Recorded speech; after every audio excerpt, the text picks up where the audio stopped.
Più gettito fiscale proveniente soprattutto dalle tariffe, meno interventi a favore degli anziani. E questo è il quadro preoccupante che emerge dal report socio-economico del Veneto realizzato dallo SPCGL regionale, che ha elaborato i principali indicatori relativi ai comuni veneti. In una regione che continua a invecchiare, gli enti locali investono invece sempre meno sulle politiche a favore delle persone anziane, mentre il gettito fiscale aumenta, trascinato soprattutto dalla voce tariffe. Dall'analisi del Sindacato dei Pensionati, che ha preso in esame il biennio 2016-2018, periodo in cui i tributi locali sono rimasti bloccati fino al 2019, emerge che a fronte di un aumento degli ultra 65enni, più 40.634 in 2 anni, la spesa per interventi a favore degli anziani veneti è diminuita del 5,7%, passando dai circa 96.700.000 euro del 2016 agli 89 milioni del 2018. Abbiamo analizzato i bilanci comunali di tutti i 563 comuni del Veneto. Emerge che in questo triennio, quando c'è stato sostanzialmente il blocco tributario previsto dalla legge di bilancio 2016 e poi prorogato per il 2017-2018, in realtà le entrate sono aumentate di circa 154 milioni delle entrate correnti nei bilanci dei comuni. Questo per effetto soprattutto del fatto che è aumentata la base imponibile, cioè la ricchezza dichiarata.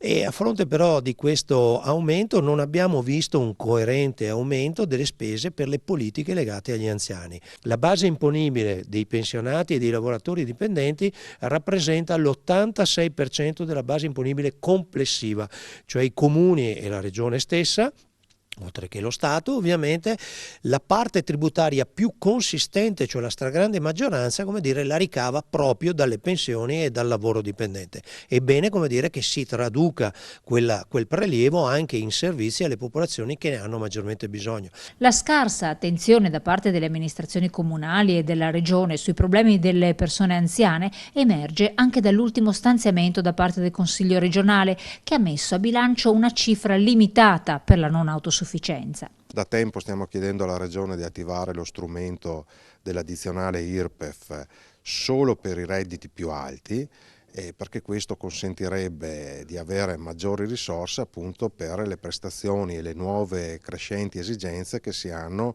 nei confronti di tutta la popolazione, in particolare della popolazione anziana. Lo stesso chiediamo ai comuni, perché il mancato intervento sulle addizionali IRPEF o sui patti anti-evasione che pochissimi comuni del Veneto attivano si traducono di fatto apparentemente in minore pressione fiscale per tutti. In realtà, soprattutto sulle fasce più deboli della popolazione, si traduce in un aumento delle tariffe e dei costi di compartecipazione che spingono molti a dover sostenere una situazione di grande difficoltà e nel peggiore dei casi anche non riuscire a accedere alle prestazioni essenziali. Il report socio-economico è utilizzato dallo SPCGL come base per la negoziazione sociale, per elaborare richieste e proposte volte in particolare a migliorare la vita delle fasce più deboli della popolazione.